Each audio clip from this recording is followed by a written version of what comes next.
Olá, seja muito bem-vindo ao Diálogos Digitais. Este é mais um produto do Núcleo da Imagem e Som da Universidade Federal do Estado do Rio de Janeiro. Você acha que a comida que chega até a sua mesa todos os dias tem alguma relação com a política? Pois é exatamente sobre isso que conversamos neste segundo episódio da temporada Ciência Política, que conta com a curadoria do professor André Coelho, da Escola de Ciência Política da Unirio. Para nos ajudar a entender como o acesso aos alimentos tem relação direta com as questões políticas, convidamos a professora da Escola de Nutrição da Unirio, Cláudia Boca. Seja muito bem-vinda, professora. Cláudia é doutora em Alimentação, Nutrição e Saúde e coordena o Núcleo de Segurança Alimentar e Nutricional da Escola de Nutrição da Unirio. Nós também convidamos Patrícia Velasco, professora da UERJ, Universidade Estadual do Rio de Janeiro. Seja muito bem-vinda, professora. Muito obrigada pelo convite. Patrícia é doutora em Neurociências pela Universidade Federal Fluminense e professora de Nutrição Clínica em Pediatria no Instituto de Nutrição da UERJ. Também está aqui conosco o cofundador da Junta Local, Tiago Nasser, doutor em Ciência Política pelo IESP da UERJ. Seja muito bem-vindo, Tiago. É um prazer estar aqui. A Junta Local é um coletivo de pequenos produtores cujo principal objetivo é diminuir a distância entre quem produz o alimento e quem o consome. Por causa da pandemia de coronavírus, nós estamos seguindo todas as recomendações de distanciamento social. E por isso, em alguns momentos, a imagem e o som podem ficar comprometidos. Então vamos lá. Como o tempo é curto para um assunto tão amplo e tão complexo, nós decidimos focar em algumas questões que nos parecem bem mais urgentes neste momento. Como, por exemplo, o crescimento da insegurança alimentar que se agravou com a pandemia de coronavírus. Professora Cláudia, o que significa exatamente esse termo insegurança alimentar? Qual é a relação que ele tem com a fome, o termo fome, e como é que a insegurança alimentar está relacionada à política? Acho que é importante sinalizar que o conceito de segurança alimentar e nutricional ele foi mudando, né, ao longo do tempo. E hoje, no Brasil, a gente alia o conceito de segurança alimentar e nutricional previsto na Lei Orgânica de Segurança Alimentar e Nutricional à perspectiva do direito, o direito humano à alimentação adequada. A gente precisa de maneiras de medir, né? Como medir esse fenômeno. Então, é importante a gente definir um conceito de segurança alimentar e nutricional, inclusive para a gente conseguir pensar como que a gente pode mensurar esse fenômeno e também para conseguir monitorar o agravamento dessa situação. No caso, a insegurança alimentar grave, ela hoje é considerada, né, como uma situação de fome. E aí, nesse caso, a gente vem percebendo o aumento da fome, da insegurança alimentar grave, no Brasil, né? Não só pela questão da pandemia, na verdade essa situação já vinha acontecendo antes, mas que se agrava nesse contexto da pandemia. Como tem sido enfrentar esse período de crise econômica, levando alimentos de qualidade à mesa do consumidor? E não só o consumidor de classe média, mas em geral. Na Junta Local, a gente está muito próximo, né, de uma rede de pequenos produtores locais, né, e são agricultores familiares, pequenos empreendedores, e eles ficaram muito vulneráveis com a pandemia, né, que ao contrário de uma grande empresa que às vezes conta com recursos ou tem acesso a crédito para atravessar uma crise, ou então que conseguem mudar rapidamente para o online, se estruturar, esses produtores não têm essa facilidade, né? Então, muitos deles sofreram por conta da impossibilidade de participar de feiras de rua, algumas chegaram até a ser suspensas durante um período, né, ao contrário dos supermercados que ficaram abertos. Então, realmente, a gente sentiu de perto os efeitos dessa crise, né? E essa dificuldade dos produtores se reflete com o que vai na mesa, né? Que são esses pequenos produtores que garantem um alimento de maior qualidade, né? E às vezes, por exemplo, os produtos orgânicos, eles são mais caros quando existem muitos intermediários e quando você não consegue comprar diretamente do produtor. Então, se o produtor não está conseguindo vender diretamente para você, ele está sofrendo, e também o acesso a esses alimentos vai ficando mais complicado para a população em geral. Toda decisão que você toma na hora de escolher os seus alimentos é uma decisão política. Veja por quê. Imagine uma refeição, qualquer uma. Pode ser mais natural, supercalórica ou cheia de temperos, não importa. Neste cardápio não pode faltar a política. Nem todo mundo tem essa ideia, mas a escolha do que se come é um ato político. Quando nos informamos sobre a cadeia de produção, distribuição e venda de tudo que chega à nossa mesa, ganhamos qualidade de vida e ajudamos a combater diversas irregularidades. Isso é política. O mesmo tipo de comida pode fazer muito bem à saúde ou provocar doenças a longo prazo. O produto de uma empresa que cultiva transgênicos certamente será bem diferente do que vem de um pequeno produtor que trabalha com alimentos orgânicos. Comer carne ou não também é cada vez mais um ato político. As formas agressivas de criação e abate do gado, além do aumento desenfreado das pastagens nas florestas, estão afetando toda a sociedade. Empresas que utilizam agrotóxicos, hormônios ou lançam mão de trabalho escravizado devem ser banidas das nossas escolhas? Nós podemos ajudar, e muito, a reduzir este grande desequilíbrio no menu diário do nosso país com informação e política. Professora Patrícia, como é possível manter uma alimentação saudável em um cenário de pandemia como o que nós estamos vivendo neste momento? É muito delicado se falar de consumo de alimentos frescos para milhões de brasileiros que estão passando por grandes dificuldades. Mas mesmo assim, o que se pode dizer a essas pessoas na hora de escolher entre um alimento fresco e um alimento processado e industrializado? Eu acho que essa situação é o principal desafio que a gente vem enfrentando agora com a pandemia, que se agravou mais ainda nesse contexto, né? Porque quando a gente pensa que a lei que traz o direito à alimentação adequada e garante uma segurança alimentar e nutricional para a população, vai pensar na quantidade, né, o que vai ser oferecido em quantidade suficiente para aquela população, para aquele indivíduo, mas também a qualidade. E aí, realmente, a gente percebe que o que chega na mesa do brasileiro sempre é super cheio de agrotóxicos, transgênicos, produtos ultraprocessados, cheios de conservantes, aditivos químicos, que a gente sabe que, em longo prazo, promove alterações, né, biológicas, metabólicas muito graves e pode predispor a doenças ao longo da vida daquela pessoa, né, daquele indivíduo. Então, na verdade, o que a gente pode pensar em estratégias nesse momento é seguir o Guia Alimentar para a População Brasileira, que foi desenvolvido, atualizado em 2014, e ele traz metas, né, 10 metas que a gente pode pensar em propor como ferramentas e estratégias nesse momento tão difícil para a população, o momento que vem enfrentando de escassez de alimentos e dificuldades de sustentar economicamente. Então, uma dessas estratégias é pensar que alimento é cultura e diversidade, né? Então, buscar alimentos da safra, que talvez você encontre de forma mais barata, alimentos regionais. Então, quando a gente pensa que os alimentos mais próximos da regionalidade da cultura daquele povo tendem a ser mais baratos do que alimentos que não são usuais ali para aquela população, tentar trazer sempre alimentos frescos, comprando em feiras, em pequenos produtores, para até estimular a economia local do seu bairro, da sua cidade. Outras estratégias também interessantes é observar e trazer informação para a população. Então, quando a gente pensa em alimentos processados, ultraprocessados, que a gente encontra, né, e as pessoas ficam na dúvida, o que seria um alimento ultraprocessado? Então, aquele alimento que vem embalado, que é aquele rótulo do alimento, que a gente vê um monte de nomezinhos, que ninguém entende, que são os aditivos, os acidulantes, os conservantes. Então, quanto mais nomes tem naquele rótulo, com certeza mais processado é aquele alimento e menos natural, né? Ele vai ter menos nutrientes, vai fornecer mais calorias e menos nutrientes para aquele indivíduo. Então, são pequenas estratégias que a gente pode pensar em considerar alimento como diversidade, cultura e informação para a população.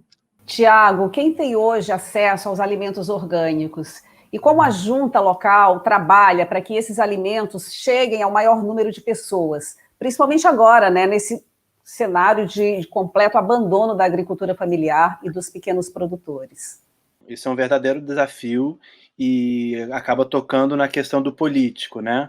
Mas porque o acesso a esses produtos, né? A Patrícia está falando como é importante você ter acesso ao pequeno produtor, à compra direta, porque é nessas situações que você vai ter acesso à comida de qualidade, né?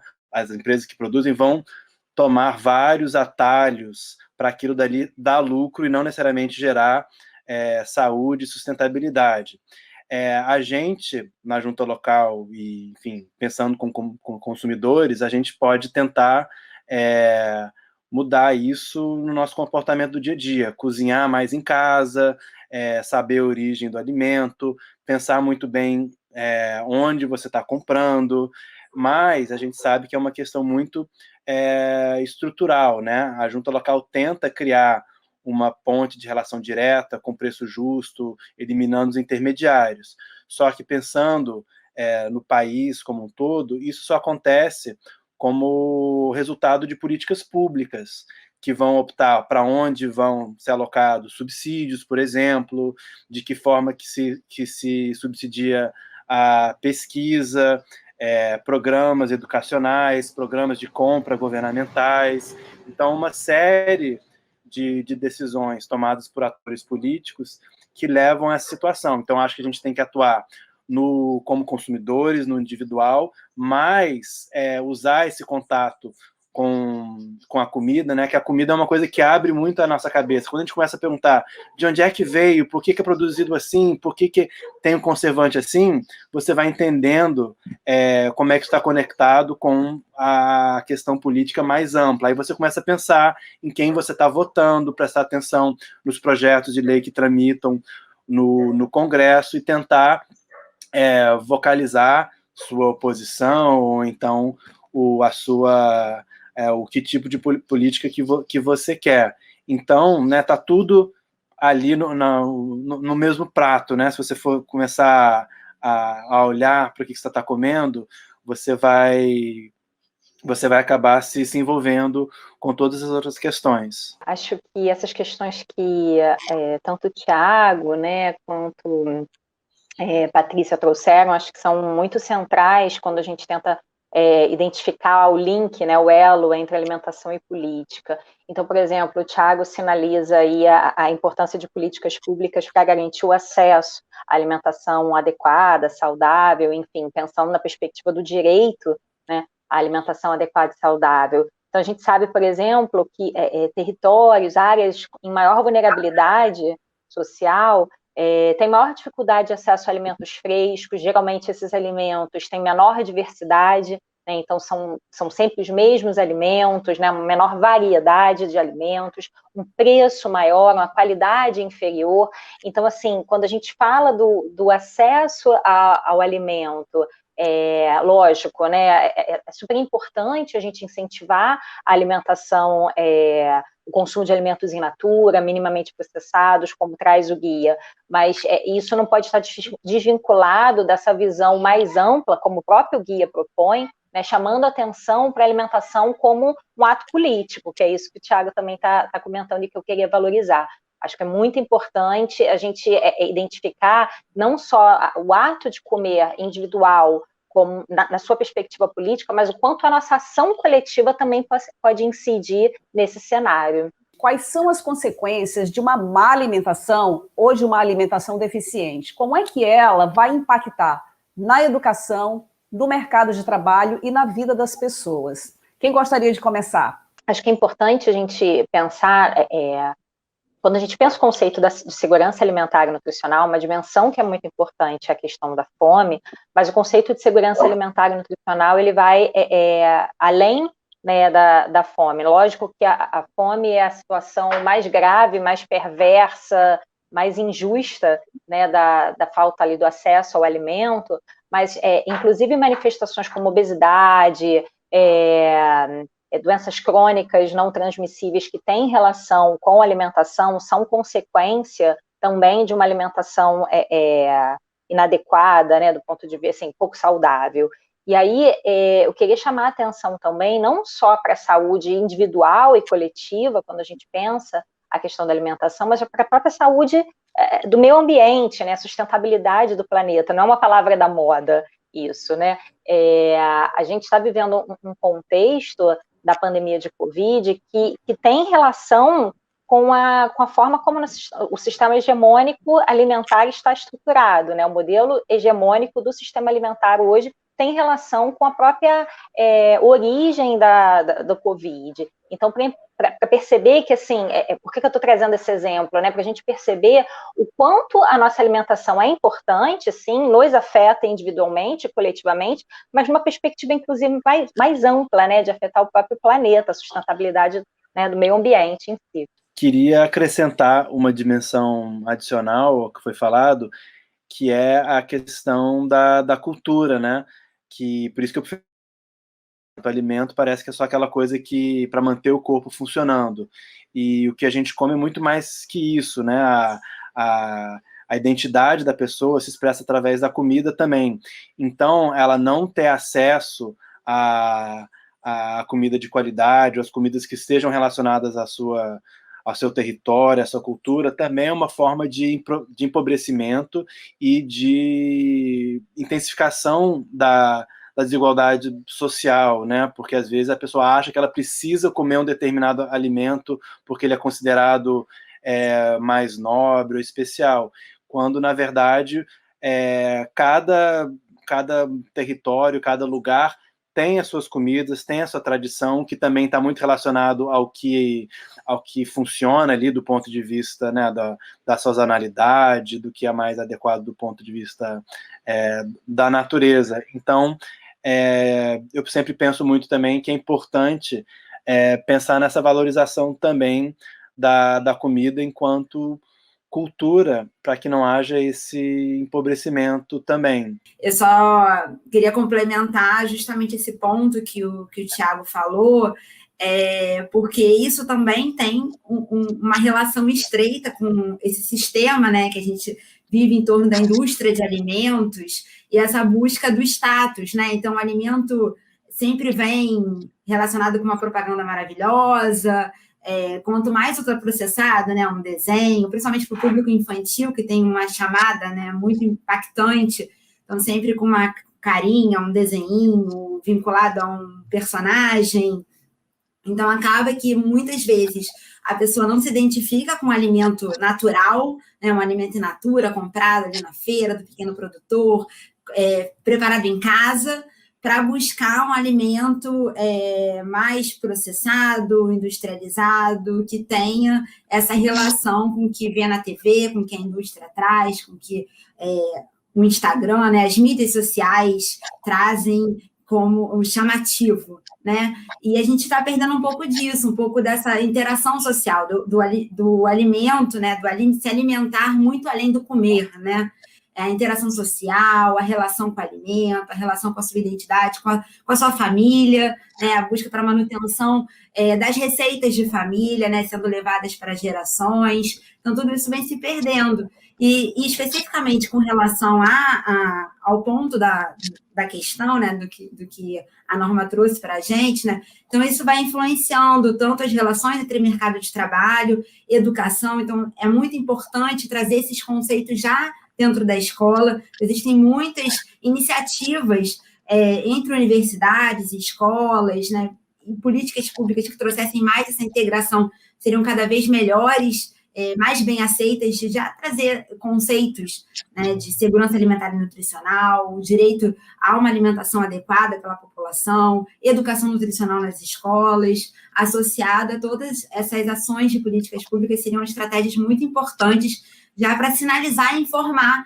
para as crianças, né, e para a população em geral, para as famílias, como é importante o ato de se alimentar e que vai muito além de trazer nutrientes para o nosso corpo. É possível imaginar que no Brasil, um dos maiores produtores de alimentos do mundo, tem gente passando fome? Pois é, e são quase 20 milhões de pessoas. Comida e política? Uma relação tão estreita quanto a do homem e a sociedade. Os processos de produção, distribuição e venda do que se come são atrelados às leis, impostos, sistemas de transportes, subsídios, que mudam de acordo com a política. Cabe ao Estado zelar pela qualidade de tudo que é consumido e garantir aos brasileiros o acesso aos alimentos, o que não tem acontecido. De acordo com a FAO, Organização das Nações Unidas para a Alimentação e Agricultura, nesses tempos de pandemia, o Brasil é um dos 5 maiores produtores de alimentos do planeta. Mas os dados da Rede Brasileira de Pesquisa em Soberania e Segurança Alimentar apontam que, ao mesmo tempo, 19 milhões de pessoas em nosso país têm passado fome, 9% da população. Cobrar dos 3 poderes um salário mínimo justo, a regulação e fiscalização da produção e comércio de alimentos e o combate efetivo à miséria são ações políticas que todos nós podemos fazer. É o caminho para uma mesa mais farta e saudável no dia a dia do nosso país. Pois é, gente, infelizmente o Brasil voltou ao mapa da fome, o que se agravou com a pandemia. Aumentaram também as iniciativas populares de doar comida a quem tem fome. Mas a questão que eu quero colocar para vocês é a seguinte: qual é a relação que se pode fazer hoje entre caridade e políticas públicas? Por que só iniciativas privadas não conseguem dar conta desse problema? Eu acho, nesse momento, né, a gente tem série de iniciativas, principalmente associadas a organizações não governamentais, com relação a um suporte, né, nessa situação tão dramática que vem acontecendo e se agravado por conta da pandemia. Mas, infelizmente, a gente sabe que são situações pontuais e agudas, né? São situações que podem remediar algum impacto agudo, mas a longo prazo a gente sabe que isso não vai segurar, né? As iniciativas privadas não dão conta, né? Se a gente não pensar que essas deficiências, né, as deficiências nutricionais, quando a gente fala de fome, como a Cláudia já tinha abordado muito bem, né, a gente pensa numa insegurança alimentar grave. Mas é bom ressaltar nas deficiências, nas insuficiências nutricionais também, que acontecem pela falta, né, de diversidade e de garantia de alimentos adequados na mesa do brasileiro, né? Então, quando a gente pensa assim, em longo prazo, a gente pode ter uma série de comprometimentos, doenças, alterações de agravos à saúde, que afetam não só essa população que agora demanda realmente de comida no prato, mas essas pequenas deficiências que a população no futuro vai bater na porta, né? As doenças crônicas, insuficiências com relação a ferro, por exemplo, anemias, impactos na educação, crianças com comprometimento cognitivo. Então, nesse momento, ajuda muito a gente pensar em instituições que busquem essas alternativas, mas com certeza, em longo prazo, se a gente não pensar em política e como associar as relações de alimento, de relação com fornecimento de alimentos para a população, a gente não vai conseguir realmente dar conta e promover uma saúde adequada para a nossa população. O primeiro ponto que eu acho que é importante sinalizar, né, é que a alimentação é um direito. Está previsto na nossa Constituição desde 2010, por meio de uma emenda constitucional. Então, isso não é uma bobagem, né? Isso não é um detalhe.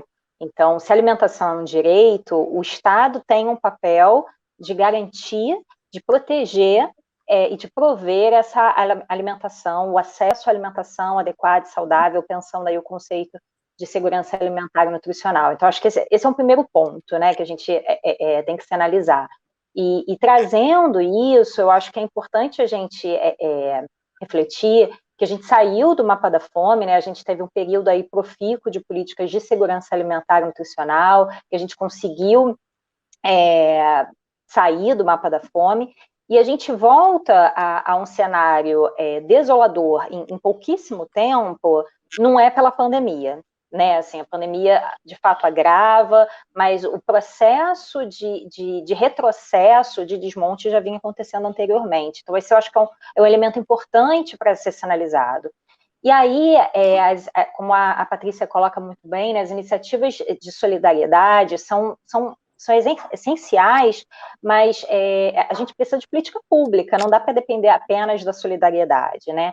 E aí, acho que aliando um elemento, eu também queria trazer que muitas vezes essas iniciativas de solidariedade são revestidas de interesses políticos e econômicos também, né, por trás dessas iniciativas. Então, a gente viu ao longo da pandemia uma série de indústrias, empresas que comercializam alimentos ultraprocessados, que sabidamente não são adequados para o consumo, e fazendo o que a gente chama de social washing, né? Assim,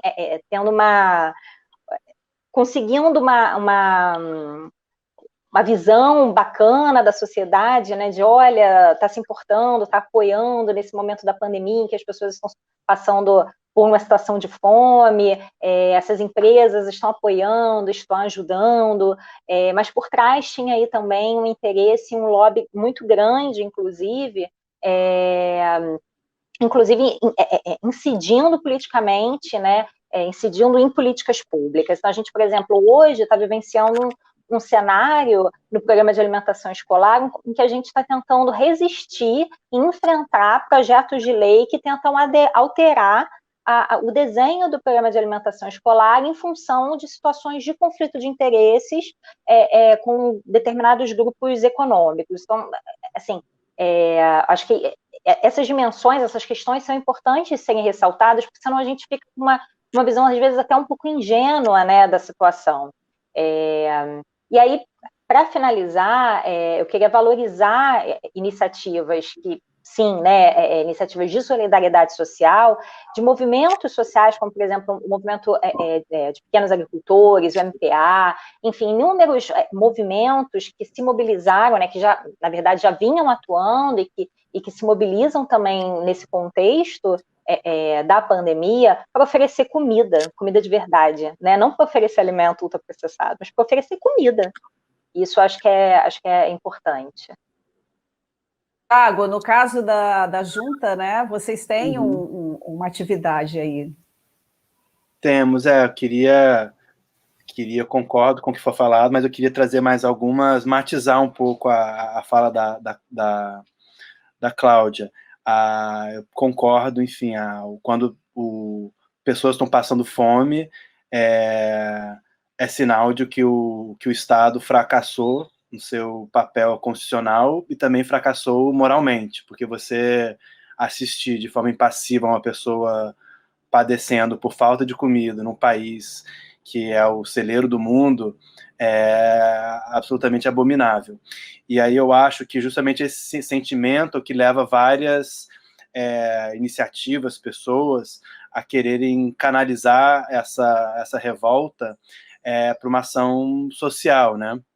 E aí eu concordo muito com a Cláudia que às vezes isso acontece de uma forma oportunista, né, por empresas que aproveitam o momento para fazer uma associação, mas também para trabalhar, né, a sua imagem de né, fazer um marketing. Mas ao mesmo tempo também várias iniciativas têm um papel muito grande também, né, se a gente falar da ação cidadania.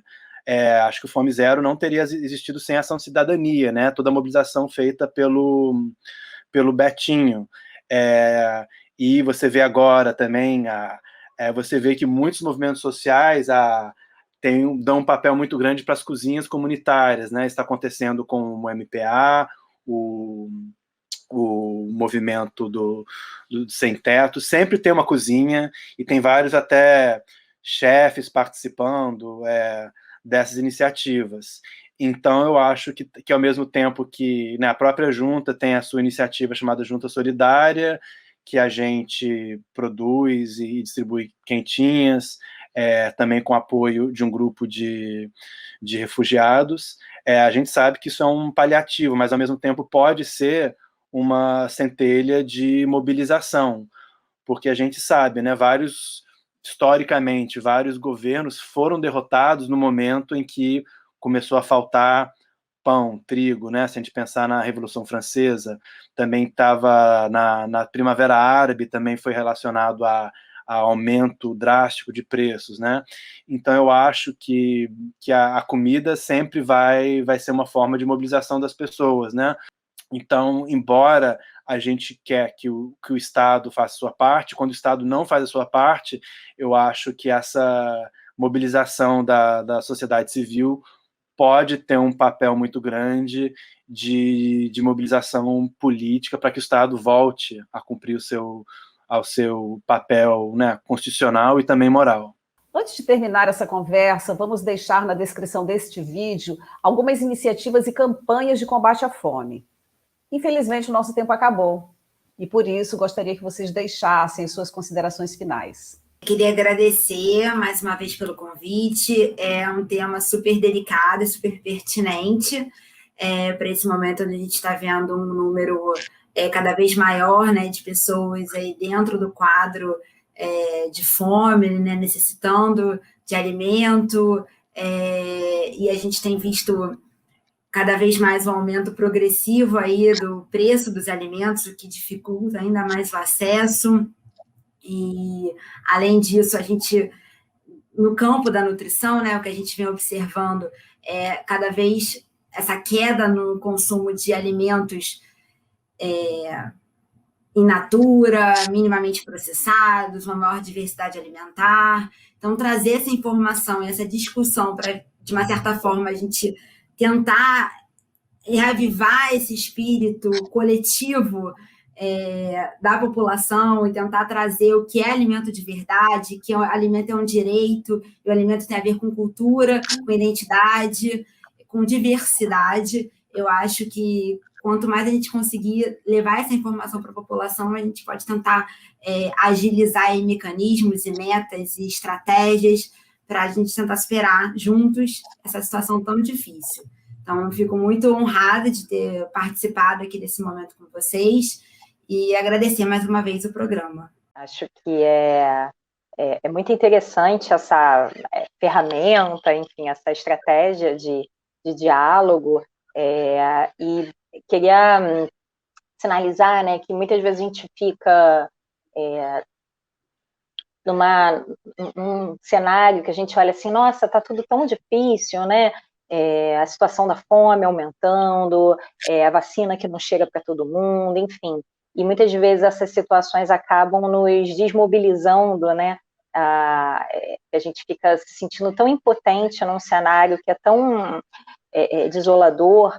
E eu acho que a própria fala do Thiago nos convida a refletir sobre isso, né? A potência que nós, enquanto seres políticos, temos, né? Não só da gente se indignar e de denunciar, por exemplo, aqui no caso a fome, mas também da gente se envolver, em se engajar em espaços políticos de luta, de mobilização. E aí eu acho que esse é o convite, assim, né? Existem diversas organizações, diversos coletivos organizados que atuam, que militam pelo direito à alimentação, e eu acho que é bacana a gente sair só da indignação, né, e enfim, de alguma forma se engajar politicamente nesses movimentos.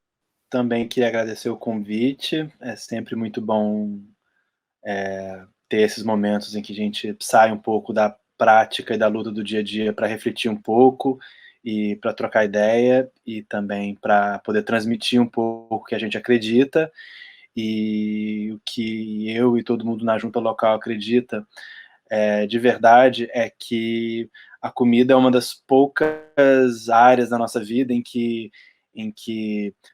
né, buscar aquilo que é melhor, que é mais prazeroso e que é mais gostoso também é ético, né? Então, você querer entender como que a gente faz a nossa comida melhor, mais variada, vai levar você também a querer fazer um mundo melhor através da política, né, mobilizando,